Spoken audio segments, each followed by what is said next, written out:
Get started, Mark. So today we're going to help the guy with the t-shirt in pink, Mark Pranksy. I met Mark, I don't know how many years ago, maybe 2 or 3, and we connected because of his passion on project-based education. So that was an instant connection, and he has done lots of work around that, and lots of projects and a lot of resources. So I think it's going to be a very interesting session. So Mark, we go to you, we'll show the video, we ask some general questions, we'll break out in rooms to try to help you out on your project, on your idea. Thank you so much, Antonio. Everybody hear me? Good. So I am thrilled to be here. I met Antonio, as he told you. I was in Europe. I came with my son to Brussels. We had a lovely time and discovered that we both feel how important projects are for people. They're very much the future, and so are kids very much the future. So I connected, as Antonio said.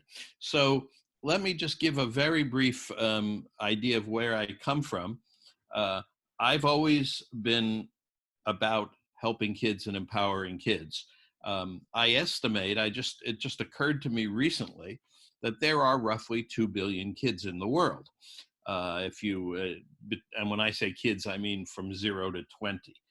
We can argue at the margin who's a kid, but we talk about college kids and we talk about young adults. So but I noticed that there's 2 billion, and most of them are really underserved. Most of them are very much underserved. We focused on the ones who are at the top, who are very bright. We have lots of programs for them, but we don't focus on all the other ones, the other 95%. So I like to think about that. And what I realized is that the world is moving very quickly to having all the kids in the world empowered in new ways and connected in new ways by the technology. And while they're not there today, clearly, in 20 years, when they're all grown up, my sense is that it's highly likely that every kid in the world will be in some way connected. The third piece is that we don't typically treat kids very well. We certainly don't treat them as befits their newly empowered status and capabilities. Most often, the metaphor I use is pets. We treat them as pets, not as people who happen to have less experience in the world. And so the kids react to that, generally not terribly positively.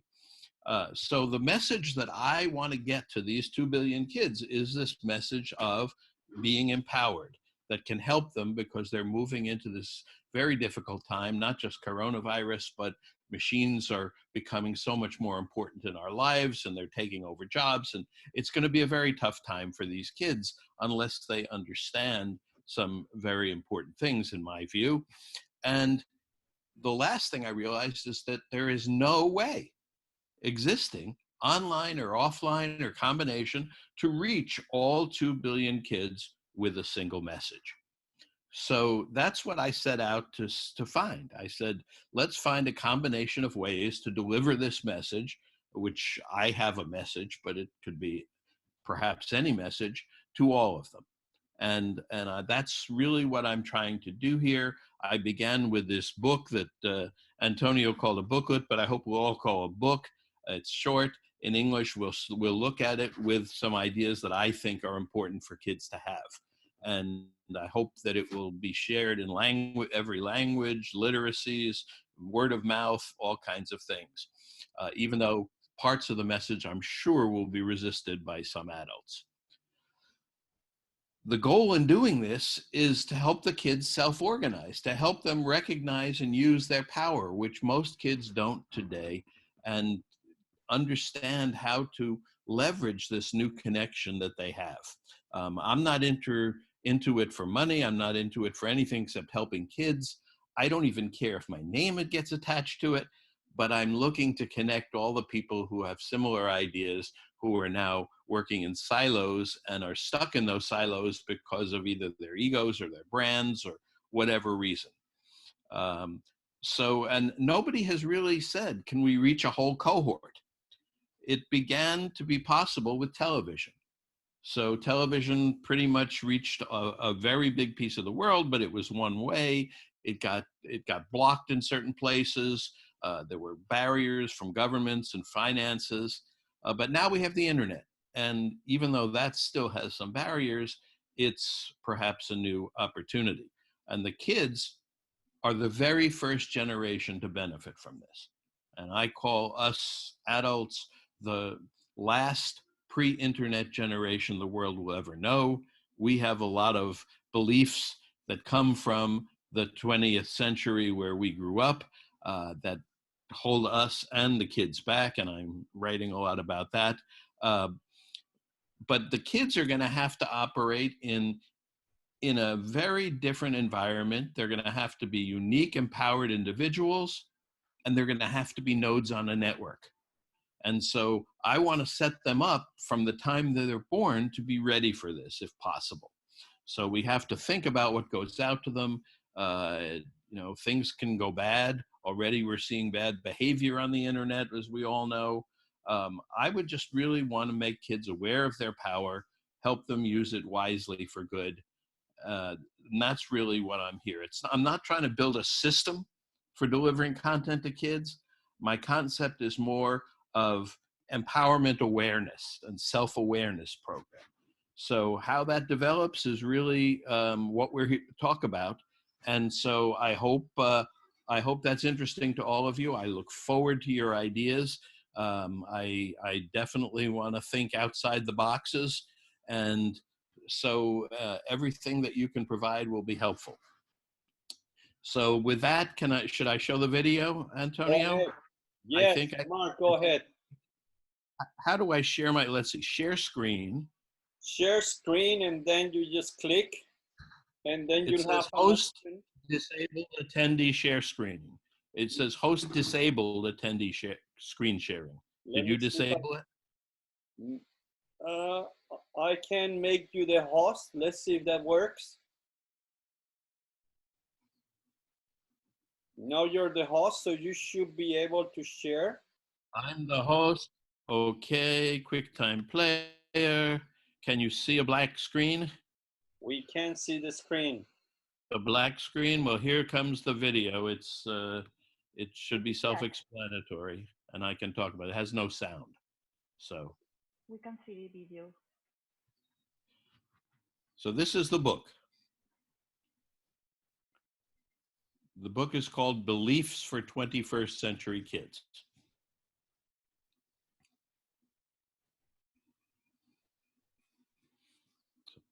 This is a huge message we don't give kids. We rarely tell kids that they are unique individuals or that they can make changes in their own way. Clearly, here's somebody who started. She started with old methods, and I think she needs new methods. But I've never met a kid without dreams. Technology is going to be very important to this generation, but the goal is becoming what I call a good, effective, world-improving person. If you can answer these 3 questions, you do well. These things, which I call Lego, are very important, as are these.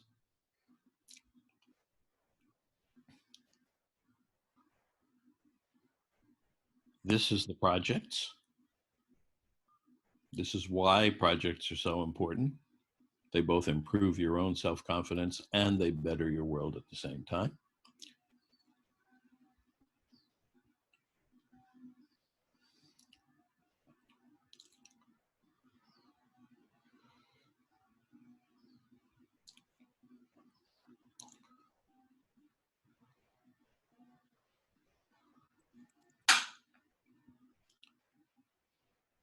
This is really important because we do control kids an awful lot. And we do under-respect and underappreciate and underestimate kids. And they're going to live through a huge period of change. And if anybody like me is a fan of Harari, the thing that distinguishes humans from the animals is essentially beliefs, that we can have share common beliefs. And those are the beliefs that we have are what allow us to do projects. So he gives the examples of money, for example, as a belief, or corporations, or projects, or anything that we believe as a group will move us forward. So the idea is to spread this all over the place, and I'm looking for people, and especially this group. You're pretty much the first to ever see this presentation. This is a tiny bit about the project that will just take a few more seconds.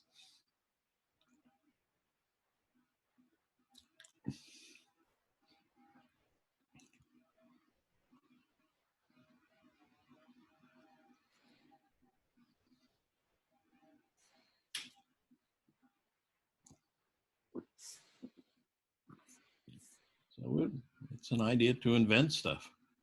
It's a time, it's a good time, especially have kids invent stuff.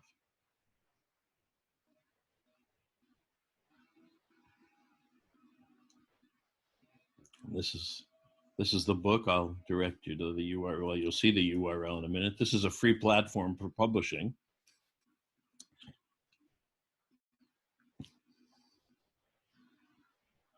Our books.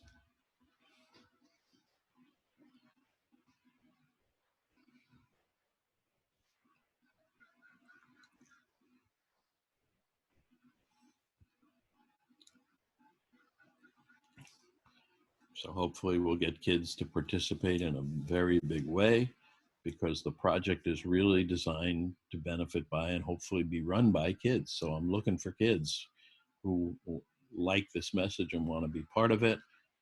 We work with Design for Change. Some of you may know them out of India. And that's the story. This is Mark Prensky. And that's me.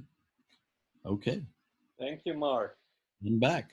I love it. It's very nice done. Let me open the room for questions, Mark, before we break out into room.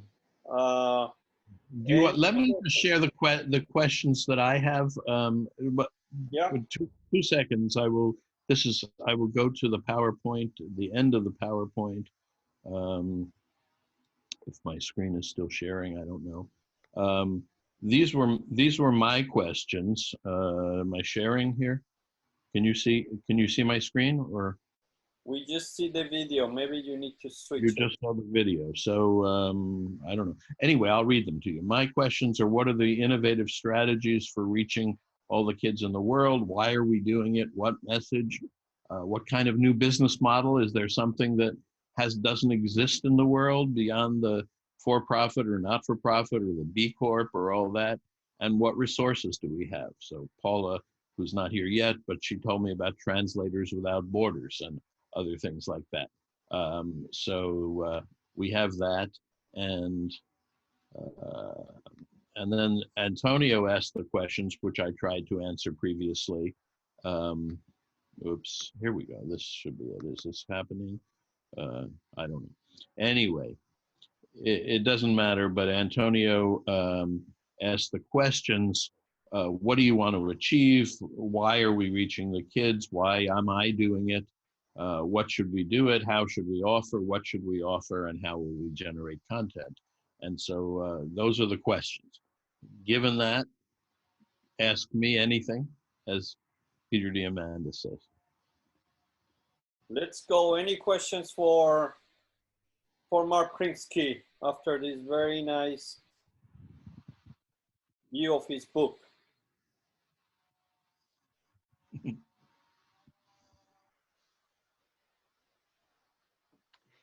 Mark, if it were 18 months from now and you were to conclude this was a great success, it did something that you wanted to do, what would you be seeing?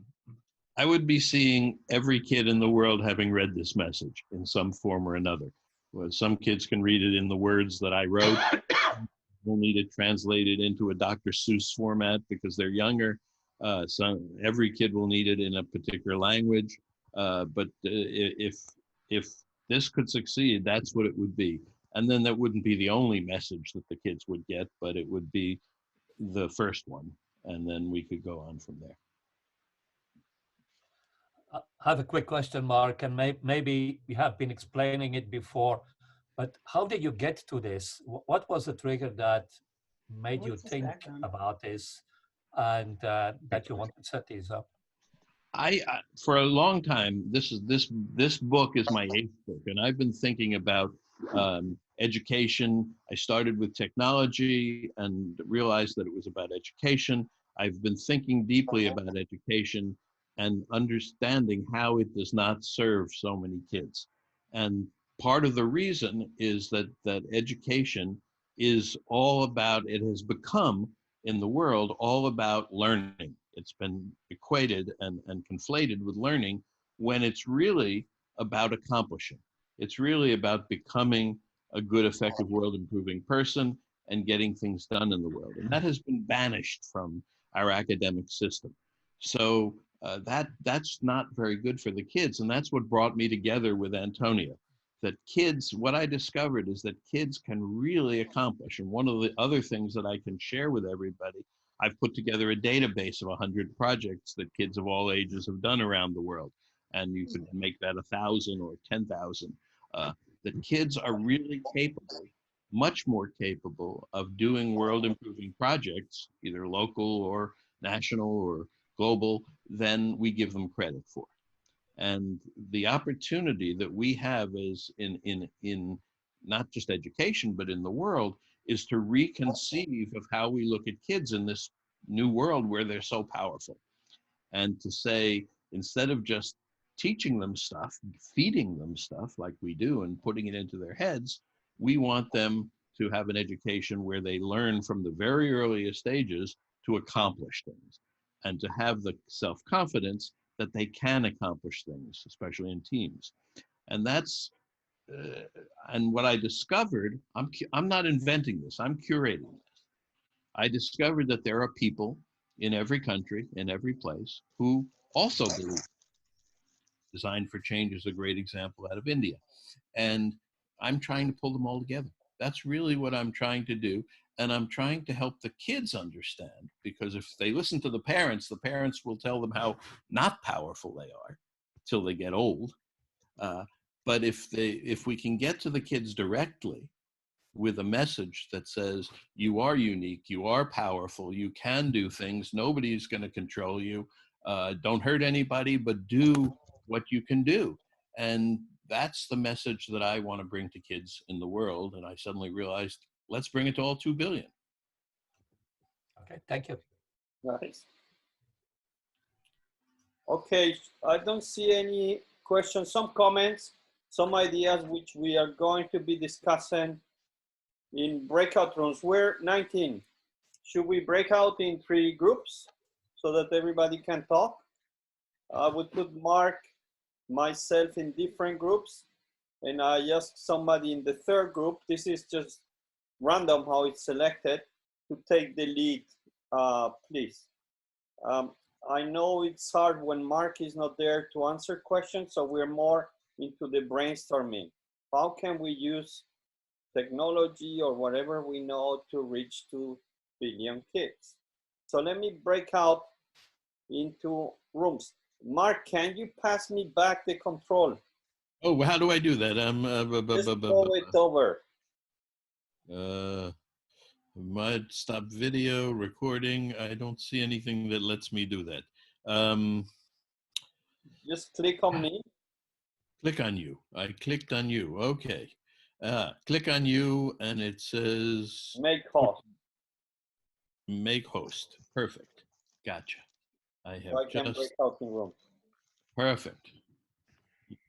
Thank you for hosting. So we are going to have about 15 minutes or so brainstorming, and then we have another 20 minutes kind of debrief and further discussion. this is just the beginning of the discussion. So I see more people joining, so they will be just moved into a breakout. We have 25, so I would put 4 groups, okay? We have a bit more going, 4 rooms automatically. Go. See you in 15 minutes. Okay, I guess we're here. Whoops, inviting you, join. You need to join, yes. And we're going to be some of us left here. What I might do is I move Mark around. Just checking who's left here.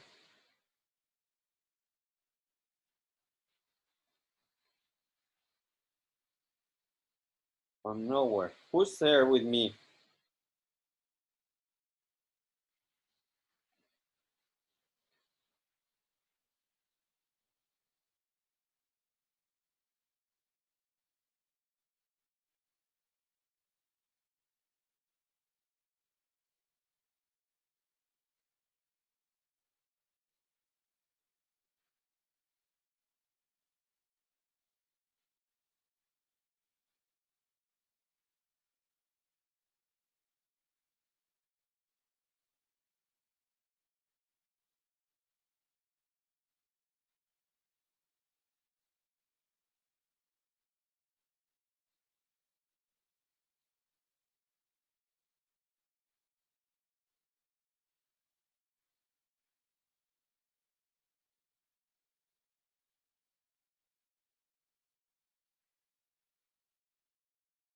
Already, that he might start with seeing if he can get some shelf space in stores that cater to children, like Gap Kids or Oshkosh or something like that, where people might be attracted to it because of the cover and the title.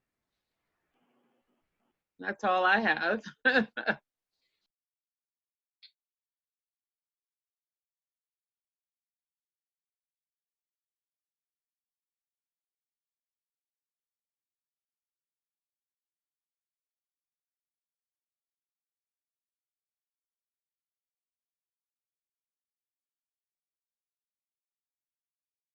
Sorry.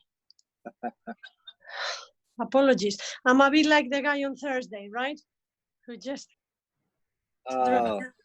This last week has been a nightmare for me in Asheville, North Carolina, and internet service. Oh, absolute nightmare. I think telecoms companies have a lot to answer for. Oh, Sorry. goodness. How long have we got in the breakout room, lovely people? Antonio, we have Antonio also. I think 20 minutes. 20 minutes. Okay. Right. 15 minutes. 15. Okay. Oh, hello, Antonio. I am just walking around the room, so 15 minutes. Okay, great. Thank you. See you later. Antonio's walking around the world, not just a room.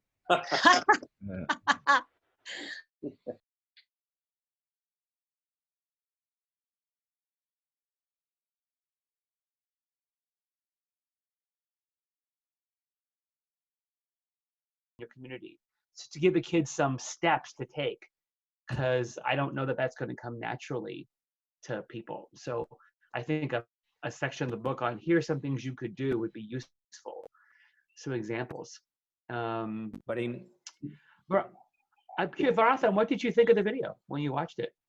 Well, I thought it was inspiring how children manage to do that. Well, yeah. Did it make you wonder if you could do something, like if you wanted did it make you want to go try something or be part of it? Yeah, a little bit. Awesome. But building up from your differences in cultures, in what sense kids would be better if this project is achieved? So if we see the long term And if we see the final outcome, maybe the message could be addressed differently according to cultures, but we would keep the same outcome in the end. So, so did Mark mention this? So, in which sense kids could be better with this project? So, what is the final outcome? That they, for example, think about themselves, about, let's say, complete persons. They are self-conscious of their power. They can do everything they want. They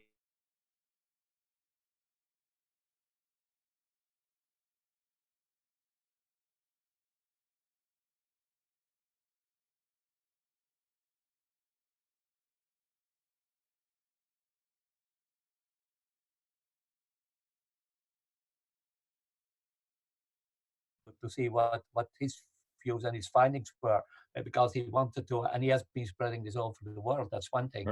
Perfect. And I'd love to. that's a very, very strange angle, but that's one of the angles that he was doing.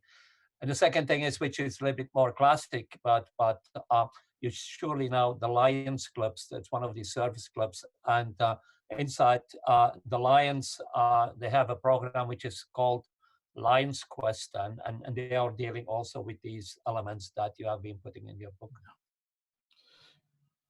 Thank you. That's all helpful. And one of the impetus for this is that as I looked at trying to help kids, there are lots of people in the world who want to help kids. And there are lots of people who are doing that, who have programs like Lions or we could all name a lot of them. They're so siloed and they're so individual. So I looked at this for a long time, and why, they're the kids who follow Google, science fair, and there are kids who are doing design for change projects. And why are they so siloed? One of the reasons is because everybody wants to be siloed. They want to get their own credit. Everybody has an ego, everybody has a brand.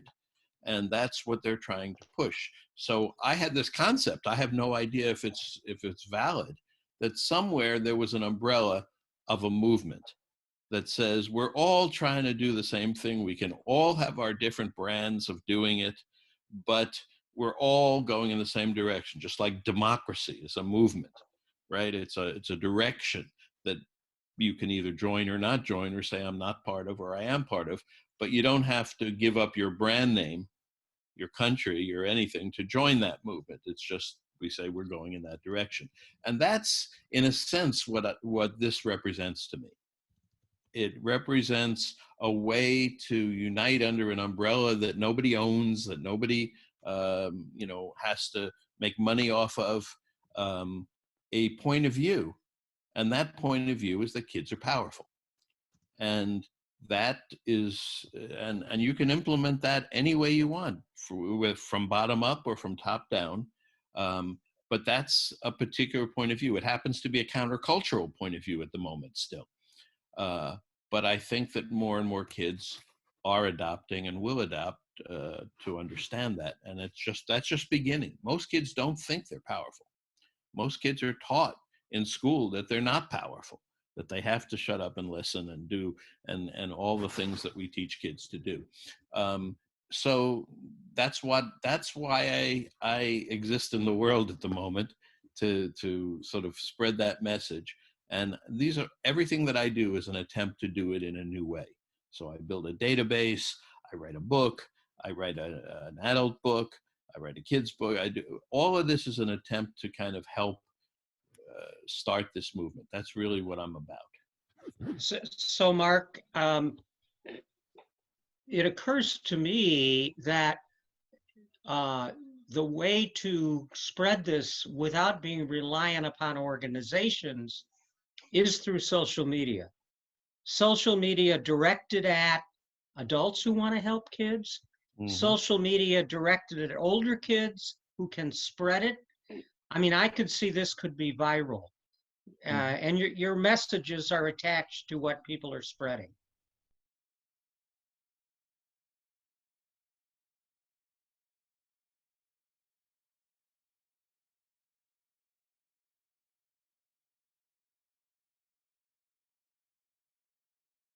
the United States or in Europe, but in poorest countries, I think that those competencies are very important for the individual, the kids, to do something different in life.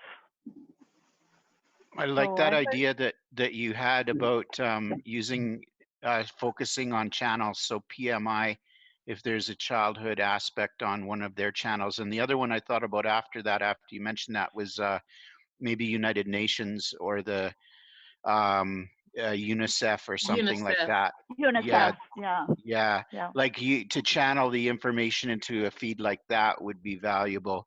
And then the other thing too is I was wondering, I'm not sure if Mark had looked at that, but I mean, he in his book, he's got a picture of that, what's her name, Greta, the little girl there from Sweden. Yeah, Thornburg, yeah. I yeah. was wondering if he'd had like actually had permission to use that, because it may be something that is copyrighted, or you may have to get permission to use her because she's that big now, right? Or she was last year. Yeah. But that's Mark's thing, but that would have to be looked at. But I think going through what you mentioned there, Lords, was a good idea about finding a channel for it. And Disney is like a profit thing, right? It's a moneymaker thing. PMI may have some initiatives in that areas, and there may be private companies.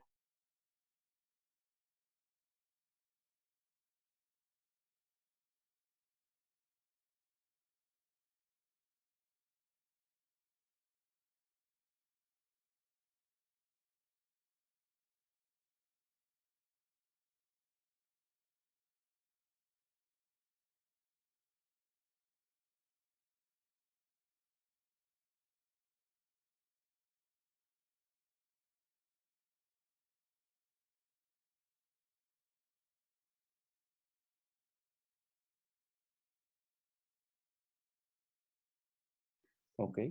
Yeah, and I was just chatting with him, and then he was saying, rather than saying, like, he's not even conscious about the freedom. Why don't we talk about that? I don't even know what I get freedom to do, because it's just that I do it without questioning it. And do you even realize you have that, like, Well, only at certain times, like now when people are talking about it. So it's inherent. It's that freedom that you have. Like, but what do you think you have to do with that kind of independence? I could do something to make an impact on the world and help people. Yeah. Well, but Verizon, I'm curious, do you have friends or do you know kids who maybe you sense they don't have that same freedom, or they don't seem to be as confident? You seem very confident, which is wonderful. Do you other kids in your friend group or at school where you wonder if it's different for them? I think all kids in my class have freedom to do things. But what's the difference, do you see? Is there any difference? Some kids don't have the freedom to walk to school, walk back from school. Some kids don't have the freedom to use a phone without asking. But how does it make it different? I mean, do you feel you are in a better position in terms of what you can do and what you can't do? Yes, a little bit. As I can use devices without asking. I can use my freedom to, just find out more. So a lot of it stems from, like, he's not even conscious, like, that he's being given all this freedom, and it's about self-empowering we are talking about, right? Like, and I wonder, like, if you, Verizon, if you'd imagine your peers, kids your age, but who lived in very difficult environments, whether they lived in poverty or they lived in difficult environments where they didn't have a home, wouldn't have food.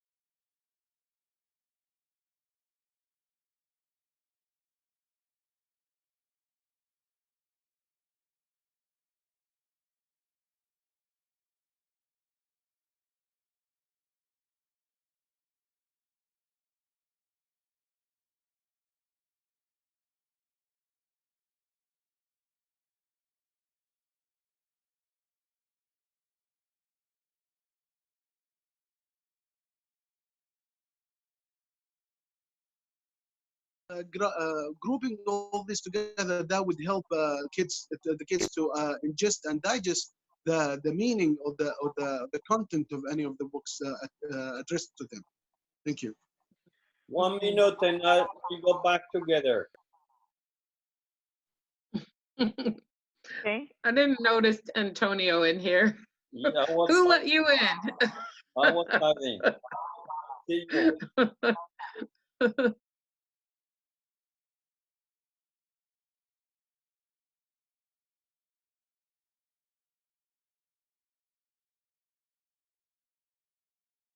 One book in English for 2 million kids. I think he wants to get to 2 billion with a B for baby. So that's all the kids in the world, basically, which is no mean feat. So I think he'll have to get various languages involved. 1 Right. minute and we Antonio go has some. back. 1 minute. 1 minute. Thank you, Maestro. Bravo. See you.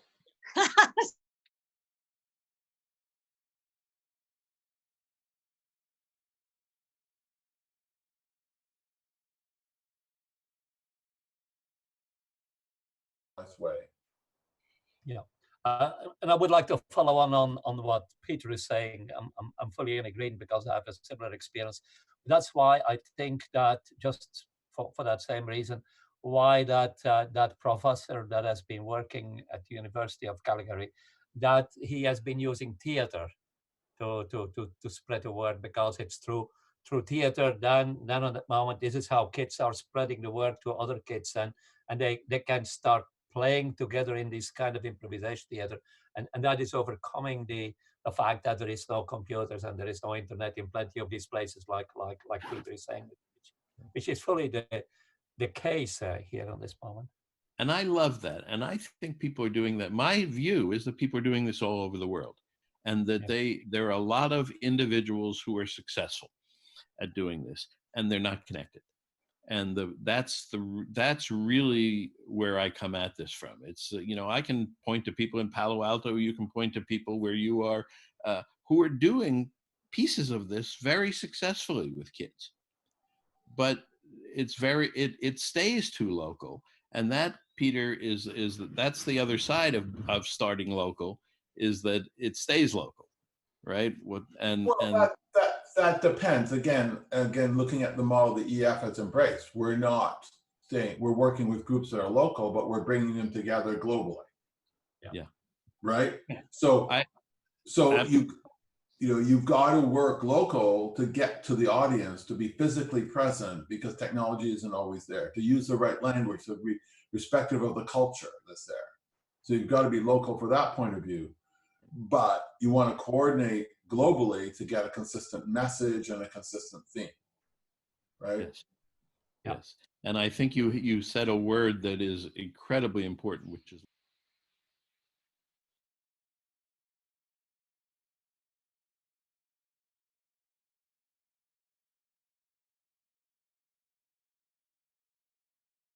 Welcome back.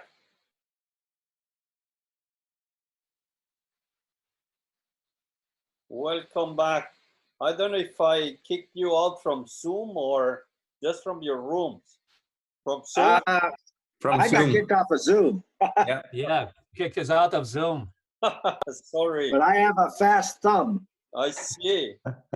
Sorry. I just need to learn a bit more this high tech.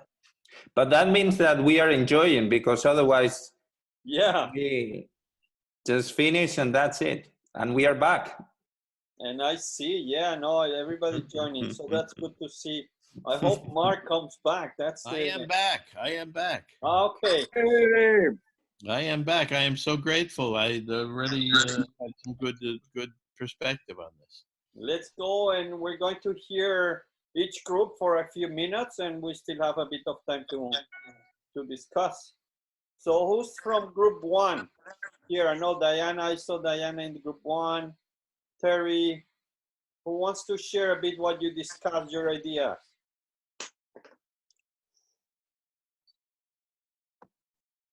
Okay, from our group, some things that came out were that perhaps the the audience may need to be more targeted because of the widespread age range and different interests at different age levels. Another thing that came up were questions of how to measure the impact of the success. And it also came up that perhaps you could target children's stores like Gap Kids or Oshkosh, or organizations like UNICEF. Also, just a precautionary thing, it came up that perhaps that just to make sure you've thought of it, Mark, that because someone thought they saw Greta's picture there, and so there was a question of permission. And then someone else said that, of course, there's the thing of when you want to do this globally, that not only does it have to be translated in other languages, but also there must be a consideration of cultural differences. And then someone suggested that these might be stories from kids, told by kids, especially if you're going to do something widespread, like global, different kids of different cultures, where the kids are telling stories that are an exchange or cultural learning, but from kids to kids. And I think that covers pretty much what we talked about. The last one is really, really interesting. All are good points, and I've considered them all, and I'm getting permissions, and I'm in some of the pictures I have permissions for, and some I don't yet. I'm not a huge believer in that, but I think it's necessary in the world we have. But the idea of stories from kids, of putting things together from kid to kid, the peer-to-peer, is really important. Culture is interesting, and I'm very interested in culture, but culture has the disadvantage of being passed down from adults to kids. So if your culture is like, we hate this other group across the street, that's part of what gets passed down culturally to kids. And I think in a world where they're much more horizontal, it's something that my personal view is that we need to fight. But I love the idea.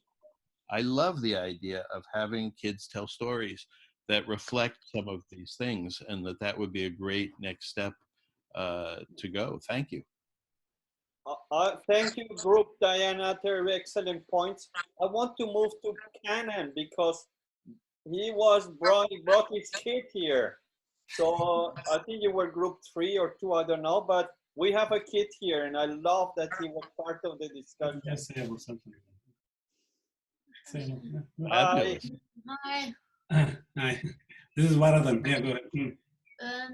We just talked about freedom, how much freedom I have compared to other kids in my class. Yes. And then how much do you have? Well, everyone in my class has similar amounts of freedom. But there's a difference.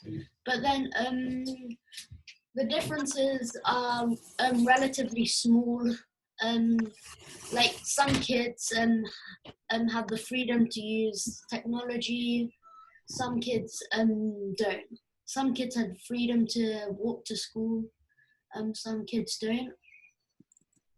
Okay. And from you're talking about from their parents now? Yeah. Where are you in the world? England. In England. Okay, good. Just so you know, I'm a guitarist too. I see the 2 guitars on the wall. I got 3 boys. Well, I played guitar all my life, classical. But what did you think? Here, I really do have a question for you. You saw those different beliefs that I put. Did you see the video at the beginning, or did you miss the video? You watched a little, but you didn't have the context, so my mistake. Oh, that's okay. What I would love from you, whether it's now or following up on this, is to look at this little book, which I'll give you the URL for. In fact, I should put that on the screen, and just tell me what you think of these things. You know, is the language bad? Is the language good? Are the ideas not appealing to you, or are they appealing to you? Which ones? Those are the kinds of things that I'm really interested in knowing from people your age. Okay. And what did you think about the other lady, Diana? She was talking about kids telling stories to other Yeah, kids. I thought it was interesting because that's definitely something I think we could do. Okay, let me give you these two URLs. Can you put them in the chat, Mark? That's what I'm about to do. That's exactly That's what I'm interesting. Some people were asking. cutting and pasting as we speak. Anything to add on your team, Canon? Anything else you want to? I mean, Juan, you do you have from your notes? You want to call out something from there? Juanma, you were typing something. Okay. Now, okay. So the notes disappear with the screen, but I was able to recover them from my memory. So mainly, we were talking about two main issues about the purpose and impact. So we understand that the assumption is that the message is not delivered, and if it is delivered, it will have a great impact. And our question is, why is this assumed? I mean, why do you link that if you deliver the message by itself will have a big impact? And together with that, in what sense is an impact? What specific result will it have? That's one part of the discussion. The second part of the discussion was dealing with the barriers. Kids are the target, but in order to reach kids, there are a number of hurdles, and then even culture, as you mentioned, is a barrier. But kids are living in a culture, so there will be educational system, there will be beliefs, there will be many things that perhaps can produce a movement against the initiative. So this is something to deal with. And finally, 3 proposals. The first of them was dealing with finding the right partners, sponsors, and distribution channels that perhaps are different in different places. One specific proposal dealing with the importance that one of the things you comment in the book, freedom comes with responsibility, to underline that. Finally, the last one was dealing with the age of the kids, because some of the kids, they can be reached just by themselves, and others are gonna be reached through someone, their parents, their school, whoever. So perhaps there can be a different approach depending on this situation. If someone can be reached by themselves, or it is reached through someone else. And I think this is all we discussed in a very vibrant discussion with a special guest that was really inspiring. Those are great. Those are great comments. Thank you very much.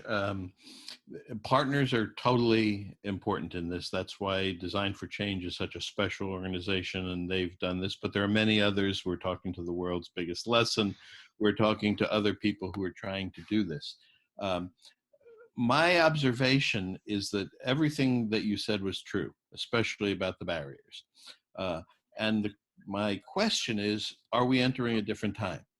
So are we entering a different time where kids believe different things, where they don't believe they have to necessarily accept everything from their parents, where they see that that older people have not built them such a good world, it's kind of disappearing ecologically in all those ways, where they're connected for the first time, not all of them, but soon in 20 years, certainly connected, and that this is kind of my sense, and maybe I'm just the guy who's in advance, because I typically am, it's a different way of looking at the world.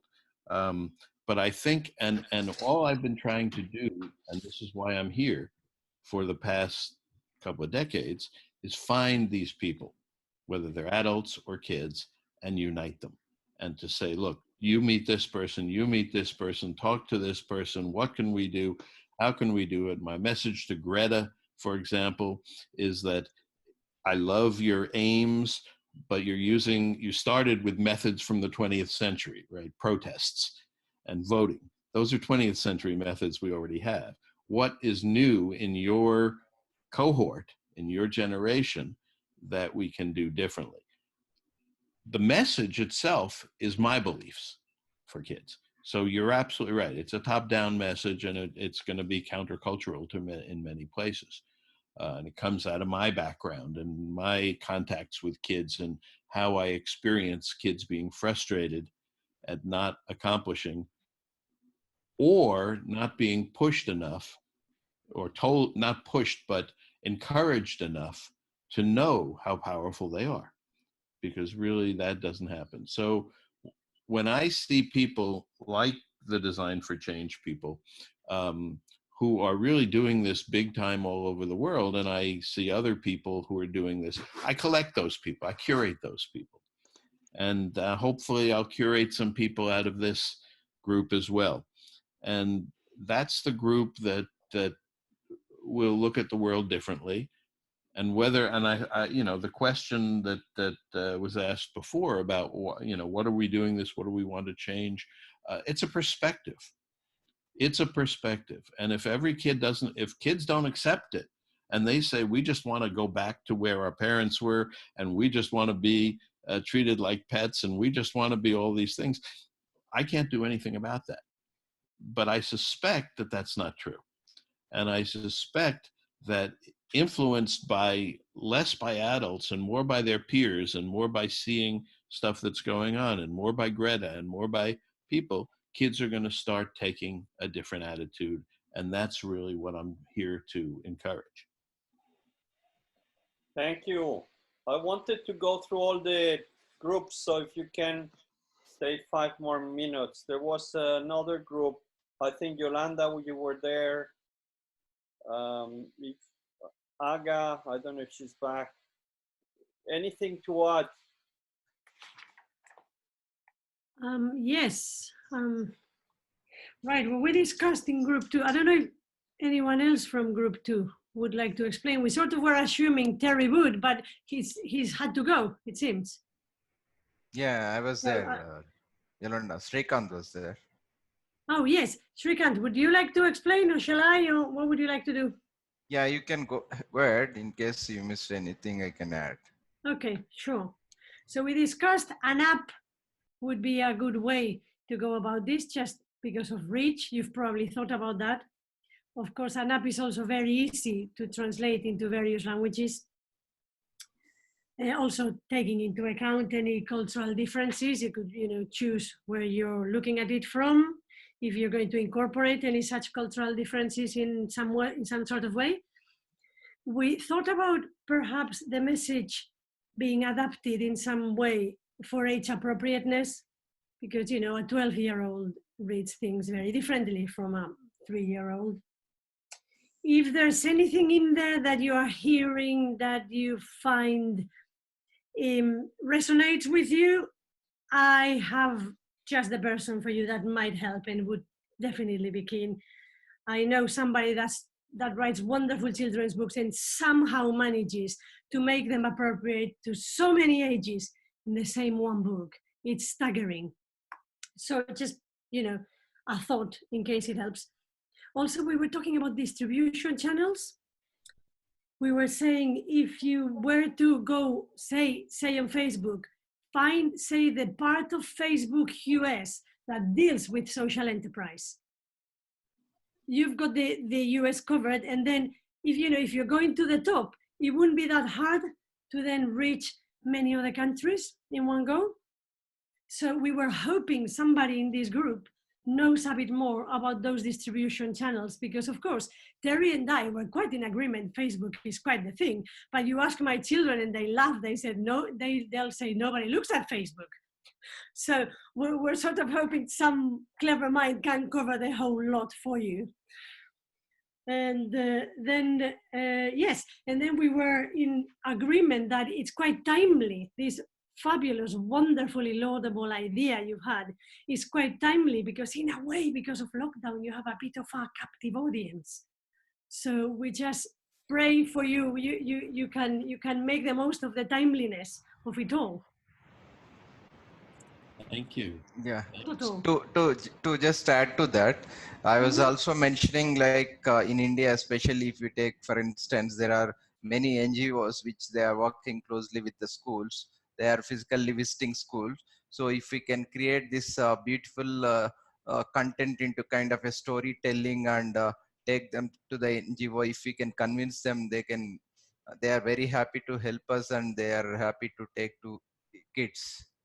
I think many countries, maybe kids are not privileged to have app, though app is a good idea. So we have to see feasibility and affordability as well, right? So just to an ad, kind of storytelling, creating this content into nice stories and taking help of local NGOs who physically visits the schools, all this. Okay, thank you. Right.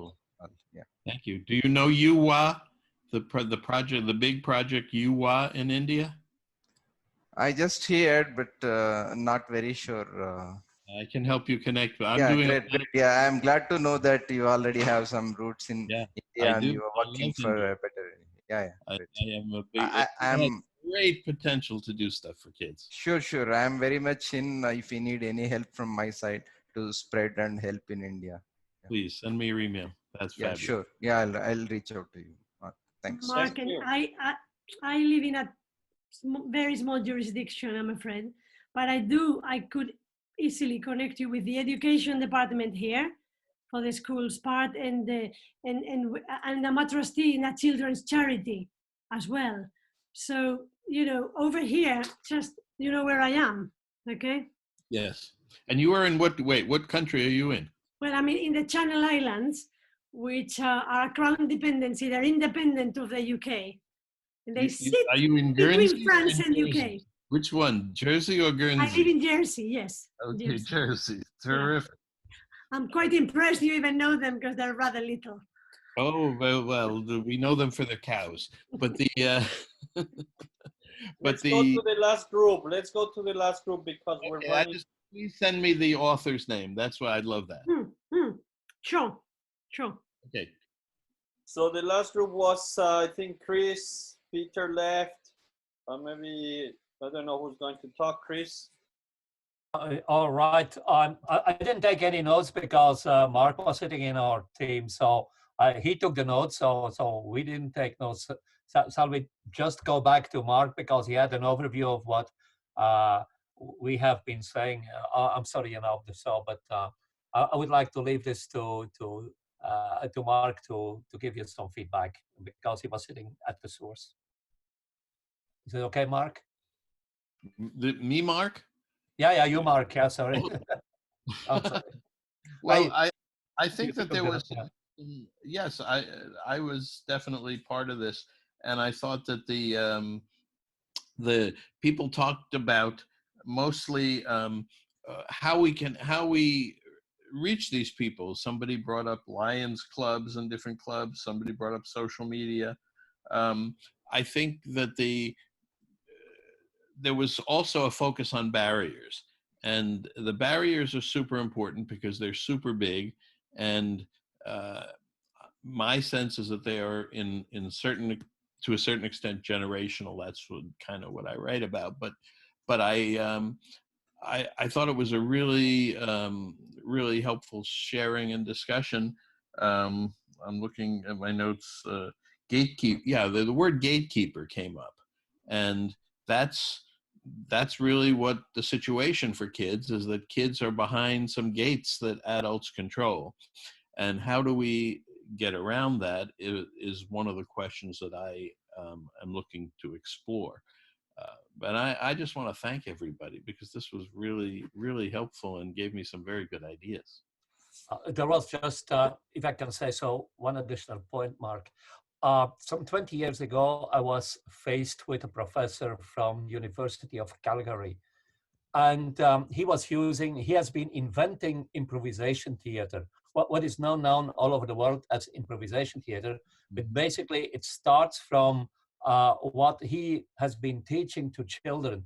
And what he has been teaching to children, because they were too calm and they were not standing up for themselves and they were not empowered enough, and all the points that you have been making in your book, through theater, through improvisation theater, he was teaching those kids how they should stand up for their rights and do all these different kind of things. So maybe it's one of the elements. Yeah, I know it's not advanced technology, it's not digital media, it's not social media on this moment, but it's still going back to the clear basics where children are performing for children, and through the performance, through theater, they are just sharing their thinking and their views of the world with other children. And I think, and that's what Peter Mankas was saying also, that from PMIEF, that we were figuring out that in Africa and a number of parts of the world, that children don't have access to digital media.